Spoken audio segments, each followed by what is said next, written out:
The 8 things I put in my morning protein shake are, stay tuned, because there's one thing I need to know first. Is everybody ready? Let's go.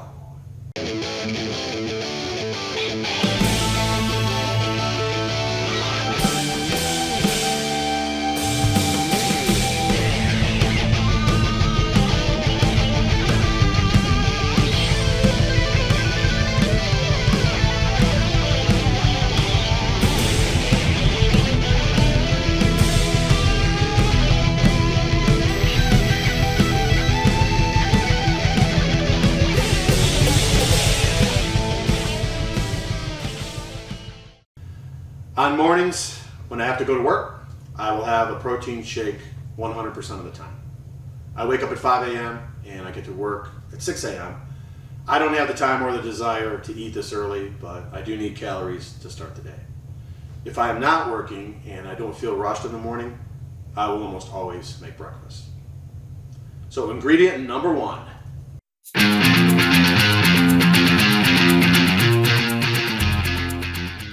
So I add 16 ounces of water to my shake. I filter my tap water with a tabletop reverse osmosis filter. I have an APEC brand filter, APEC. So what is advantageous about using this type of filter? Well, the process of reverse osmosis is where you use a semi-permeable membrane that contains very small pores and allows the water to go through, but not the impurities and the contaminants. This is a 4-stage process with 4 different filters. And this filter has a 90 to 99% contaminant removal rate, very efficient. So moving on, ingredient number 2.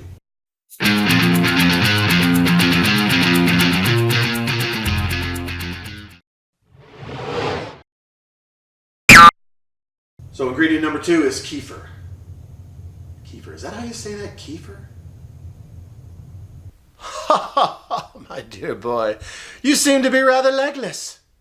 I think you've lost the plot. Are you trying to say kefir? Anyway, I put in 1 cup. I have 1 cup of kefir every day, even if I don't have a protein shake. Why? I first learned about this food about 10 years ago from Mercola.com. This is a fermented drink that is made from either cow's milk or goat's milk. Fermented foods are loaded with probiotics. Probiotics are a mix of microorganisms, bacteria, and yeast. You'll find these microorganisms lining your intestines and colon. These microorganisms are very important for maintaining the health of your gut. And believe it or not, they provide an incredible boost to your immune system. Now, I'll use myself as an example. I used to get 4 colds a year. And I would get some sort of stomach flu about once every 3 years or so. In the last 10 years, since I've started consuming this product, I've had 2 very brief bouts of bronchitis and maybe 2 to 3 colds, also very brief in duration, and not a single stomach flu. And this is over a 10-year period. I would strongly encourage all of you to include fermented foods in your diet. If you don't want to drink kefir, you can consume other foods such as pickles and sauerkraut, and you can get the same healthy microorganisms into your system. You don't need large amounts of fermented foods in your diet, but you need to consume small amounts often. Ingredient number 3.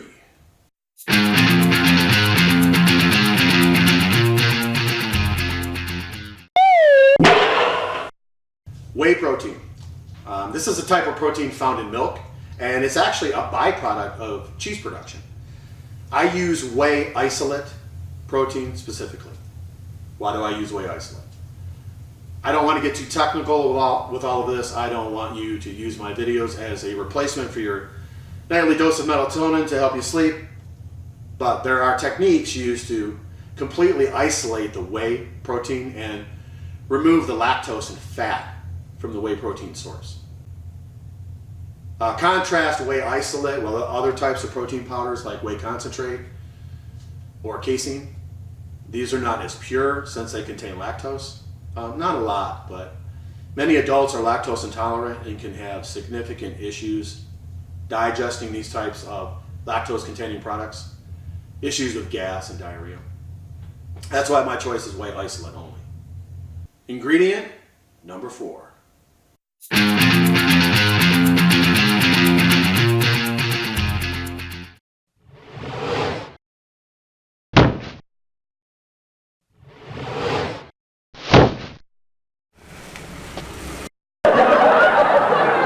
Carlson fish oil or California Ranch olive oil. I alternate these two oils in my shakes. Both are rich in omega-3 fatty acids. Omega-3s can help reduce inflammation in your body and improve your lipid profile, things like your cholesterol and triglyceride levels. Of course, like anything else, there's always debate about which products are the best. These are the 2 brands that I use, and I'm just going to leave it at that. I don't want to get too controversial. You can decide for yourself what products you might want to choose. Ingredient number 5.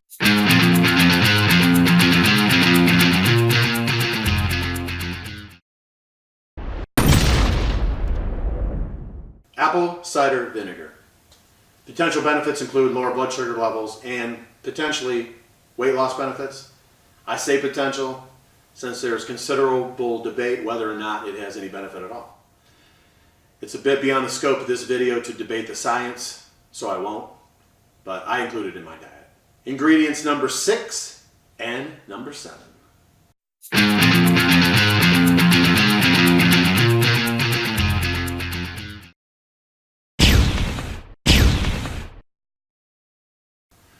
I include both a banana and some pure maple syrup in my shake as a fuel or energy source. So I'm not metabolizing the amino acids and the protein for energy. I like maple syrup. It's high in antioxidants. It's lower in calories than sugar and honey. Bananas are high in potassium. They blend easily in the shake and are also easily digested. Ingredient number 8.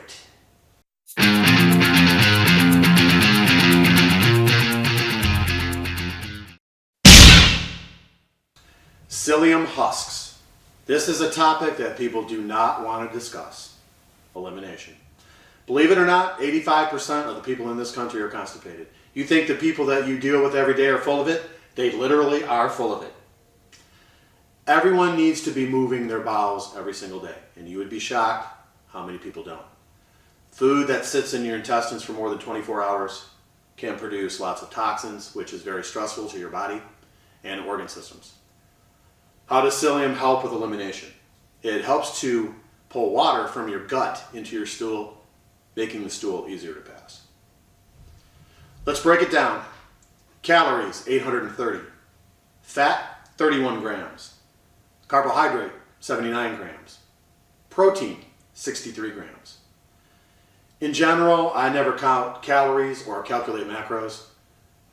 This is the first time I have ever done a nutrition fact calculation on my morning shake. It was pretty close to what I thought it would be. A little surprised it wasn't a bit higher in total calories, but I don't think there's any reason for me to change anything. So give it a try and let me know if you have any questions. See you next time.